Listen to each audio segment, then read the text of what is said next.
You're watching Sipping Off the Cuff on TequilaAficionado.com. I'm Alex Perez. I'm Mike Morales over here in San Antonio. That's Alex over in the Area 51 of Tequila in Southern California. Tonight, Alex, we are going to taste Penasco. We continue our adventure with Penasco. We continue on vacation in Penasco. For those of our friends in Arizona who watch us, you know where Puerto Penasco is. This is kind of like an homage to the vacation spot for all you guys who have been keeping it a secret for a long time. It's no longer a secret. I hear that it's been being built up by the Mexican Tourism Department, Fonatur, last I remember.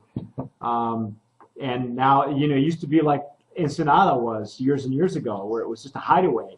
Now it's become part of the tourism machine that is Mexico. So tonight we've got the Anejo. It almost looks like the Reposado, Alex. Yeah, very similar. Not a whole lot of color there. This one says it's in white, New American white barrels for 14 to 16 months. It doesn't look much, but it doesn't look much darker though. Yeah, well, obviously it's because they're not used. I think that's part of why they're not getting that color. Well, I don't know, maybe the char, I don't know if it's got any char on the inside or not.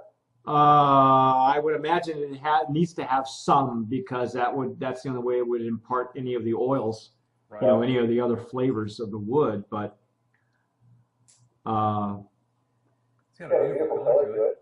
Yeah, it's not that it's bad. It's just very reminiscent of the Reposado, in my opinion. It's very light for being aged for a year and a half. Yeah, 14, 16 months. It should be a little bit darker, maybe, but.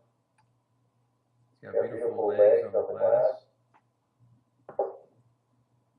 Beautiful glass.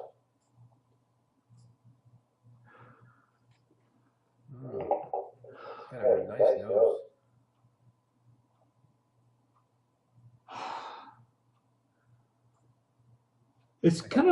It's a subtle nose, though, isn't it, Alex? It's not like. I still get the nuances from the blanco coming through this. Yeah, up here on top. Yes, I got that right there on the top.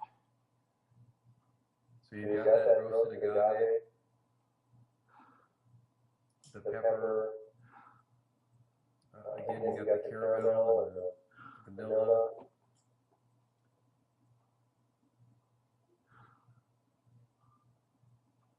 A little bit of dried fruit. Not a lot, and there's not a lot of nutsiness either. You notice that there's no nutsy,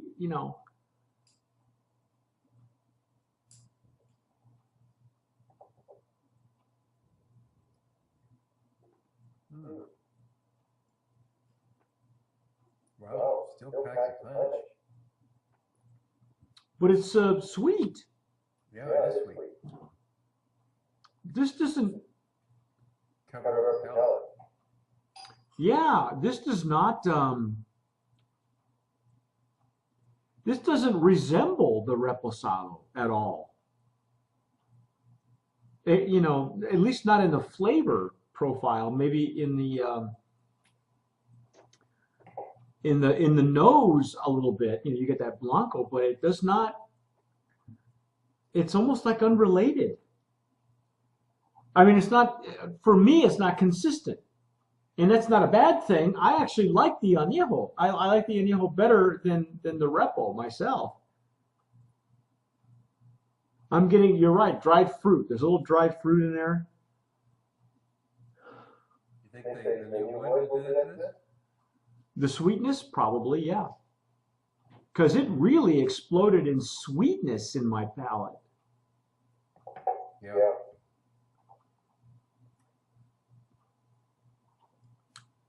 Yeah, almost honey-like. Yeah. And not leaning toward the caramel so much as toward the honey. Right. This is a very unusual añejo. It's yeah, it's it's inconsistent with what I thought it was going to taste like. You know, the progression. It's like it took a giant leap from the reposado. You know, Maybe the amount of time in the wood. that would be my answer because we know it's starting with grape blanco because I can smell it. You know, like you said, I could just at the very top, I could smell that same blanco um, nose, just slightly, ever so slightly. But You think it has some additives?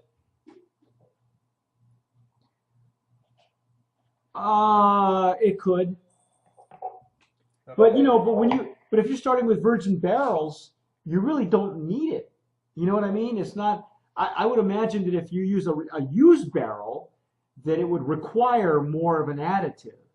It just to me this took a giant leap from the reposado, Yeah. which was okay. It was a good sipper to this añejo, and it's sweet too on the palate. I don't know if that's in all the time that we've been doing, the sipping off the cuffs, we've been surprised many times, but this is interesting to me because the consistency just leaped. Right. I And agree. and I like the quality. Don't get me wrong, I like this. I like it. It's like it's unrelated to the reposado though. Maybe I don't know. Maybe it's just me. It's aged in the same kind of barrel that the repo is, just longer. Yeah. And the repo was a virgin barrel as well. So I don't know. The I don't know if that's a good thing or a bad thing, but I like the añejo. I like it too. So Yeah. that's a good thing. Well, I think we can highly recommend the añejo too. It's again, I think it was designed to be affordable. I know that this particular line is their flagship line, so I know it's an affordable, in all the expressions, um, and that's what it's designed to do. But there's a lot of things going on with this añejo. I think it'll be pleasantly surprised with this one. I don't know it.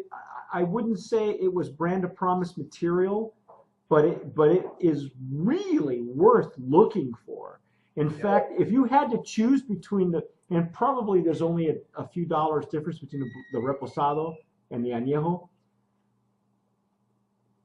I would say skip the reposado and go for the añejo because I think you'll be pleasantly surprised.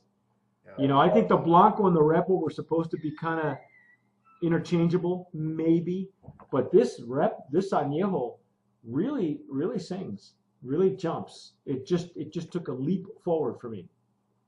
There you have it. Hey, That's our take on Penasco Anejo. I like it. I highly recommend it too. yeah, I think it I'm curious on the price point. Maybe it'll be, who knows, maybe around the $20, $25 range, $30 range maybe.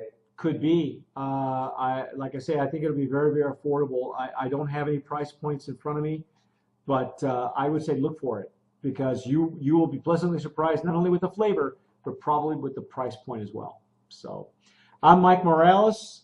I'm Alex Perez. You've been watching Sipping Up the Cup on TequilaAficionado.com. As always, sip wisely.